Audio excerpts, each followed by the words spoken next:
রাজনীতিতে ফাটল দেখা গেল যে কাসেম আর আব্বাস সিদ্দিকী। আব্বাস ভোটে দাঁড়াবে শোনার পরে কাসেম বলছে যে সে তৃণমূল ছাড়া কিছু বোঝে না। দেখুন, ওখানে তো মতান্তর আছেই নিজেদের মধ্যে, কিন্তু রাজনৈতিক স্বার্থে সবাই এক থাকে।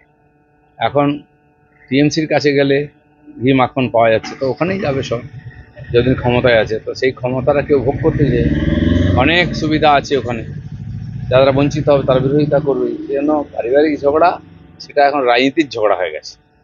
আর একটা পার্টিও তৈরি হয়েছে ওখান থেকে, এই জন্য মতান্তর স্বাভাবিক আছে। 1 বছরে 3বার উত্তরবঙ্গে গেলেন মমতা বন্দ্যোপাধ্যায়, সেটা কি ভোটের কথা মাথায় রেখে বিজেপির শক্ত ঘাঁটি দুর্বল করার জন্য? দেখুন, ওই পার্টিতে আর কোনো নেতা নেই। মমতা ব্যানার্জি তিনি অ্যাডমিনিস্ট্রেটিভ হেডও বটেন, পার্টিরও হেড। তো যা করার ওনাকেই করতে হয়। এখন তিনি বুঝে গেছেন প্রশাসন চালিয়ে করে ভোট পাওয়া যাবে না, কিচ্ছু হবে না, এত বদনাম হয়ে গেছে। এখন পার্টির মধ্যে পার্টিকে আরও নতুন লোক নিয়ে আসতে হবে। বিজেপির লোকেদের পিছনে লেগেছে ওরা আসার জন্য, প্রলোভন দেওয়া হচ্ছে, ভয় দেখানো হচ্ছে, বিরোধীদের মুখ বন্ধ করা।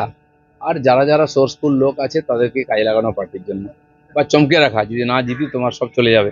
মমতা ব্যানার্জি এই কাজে লেগে আছে না, মানে অ্যাডজাস্টমেন্ট করতে লেগেছেন ইলেকশনে। বাঙালি অস্মিতা নিয়ে আন্দোলনে তৃণমূল ছাত্র পরিষদ চাচল কলেজে রবীন্দ্রনাথের ছবি পুড়িয়ে দিল। হ্যাঁ, রবীন্দ্রনাথ ঠিক মতো বাঙালি নন হয়তো, সেই জন্য পুড়িয়ে দিল। কার ছবি পোড়াবে?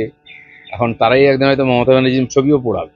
যে কালচার তৈরি হয়েছে পশ্চিমবাংলায়, প্রতিহিংসা, ধান্দাবাজি, বাঙালি, বাংলা ভাষা ইত্যাদি নিয়ে এই ধরনের ছেঁদো রাজনীতি, এটা পশ্চিমবাংলার মান সম্মানও বাড়ছে না, বাঙালিরও মান সম্মান বাড়ছে না। এই ধরনের রাজনীতি কোথাও চলতে পারে না। যদি ভাষা নিয়ে প্রতিহিংসা পরায়ণ হয়ে রাজনীতি করে লাভ, তাহলে মহারাষ্ট্রে নবনির্মাণ সেনা আজকে ক্ষমতায় থাকতো, তারা মারপিট অনেক কিছু করেছে।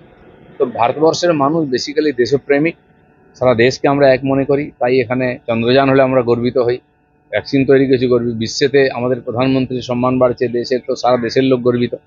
এই যে আঞ্চলিক বিচ্ছিন্নতাবাদের রাজনীতি, এর শেষ চলে এসছে। এই রাজ্যে হিন্দি বা ইংরেজি বলতে না পারায় চাকরি যাচ্ছে, আবার এই রাজ্যে শিক্ষক নিয়োগ পরীক্ষায় ভিন রাজ্যের 31,000 ছাত্র পরীক্ষা দিচ্ছে। মানে এখানে তো ইংরেজি হিন্দি তো শেখাবেই না, বাংলার মাধ্যমে। বাংলা মাধ্যমে শিক্ষার তার চাকরি কোথায়? তাই এখানে দেখুন, পাড়ায় পাড়ায় ইংরেজি মাধ্যমে স্কুল হয়ে গেছে, সরকারি বাংলা মাধ্যমে কেউ পড়েই না। কারণ সবাই জেনে গেছে বাংলায় পড়লে বাংলায় চাকরি হবে না, বাইরেই যেতে হবে। তো ইংরেজি হিন্দি পড়ি। সেন্ট্রাল স্কুল, সিবিএসসি আর বাকি সেন্ট্রাল যে বোর্ডের স্কুল কেন এত বেশি এখানে? কারণ ওর মাধ্যমে রেজাল্ট ভালো হয়, আর বাইরে গিয়ে চাকরিও পাওয়া যায়। কেন পশ্চিমবাংলায় বাংলা বাংলা করলে কি হবে? বাংলায় থাকতেই পারবে না কেউ। অবশেষে এসএসসি পরীক্ষা সম্পন্ন হবে, এটা নিয়ে আলোচনা চলছে। শুনুন, এখানে তো এই সরকার আসার পরে পরীক্ষা করে না, বহু পরীক্ষায় প্রথমবার হচ্ছে। পরীক্ষা হলে তার রেজাল্ট হয় না, রেজাল্ট হলে তার চাকরি হয় না। রেজাল্টে পাশ করে আছে, চাকরি হচ্ছে না বলে এসএসসি পাস করার এখানে ধর্ণা দিচ্ছেন। সব ধর্ণাই দিতে হবে। আর যদি চাকরি পেয়ে যায় তাহলে বেতন আর ডিও পাবেন। এই যে ভয়ঙ্কর পরিস্থিতি আছে, তো পশ্চিমবাংলায় কিসের ভরসায় লোক?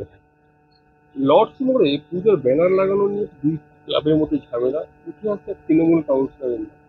দেখুন, সবই তৃণমূল এখন, চোর ডাকাত পুলিশ সব তৃণমূল, মারপিট যাই হোক, দুই দিকেই তৃণমূল। এই ক্লাবও তৃণমূল টাকা পাচ্ছে সরকারের, ও ক্লাবও পাচ্ছে, তারপরে চাঁদা তুলতে গিয়ে আবার মারামারি হচ্ছে। আর প্রত্যেক ক্লাবের পেছনে কোনো না কোনো নেতা, মন্ত্রী, কাউন্সিলর আছে, আর সেখানে গন্ডগোল হচ্ছে। প্রত্যেক জায়গায় যা গন্ডগোল হচ্ছে, এখন টিএমসির ভিতরের গন্ডগোল, সবই রাজনীতিক গন্ডগোল, অন্যভাবে দেখানো হচ্ছে। চলছে।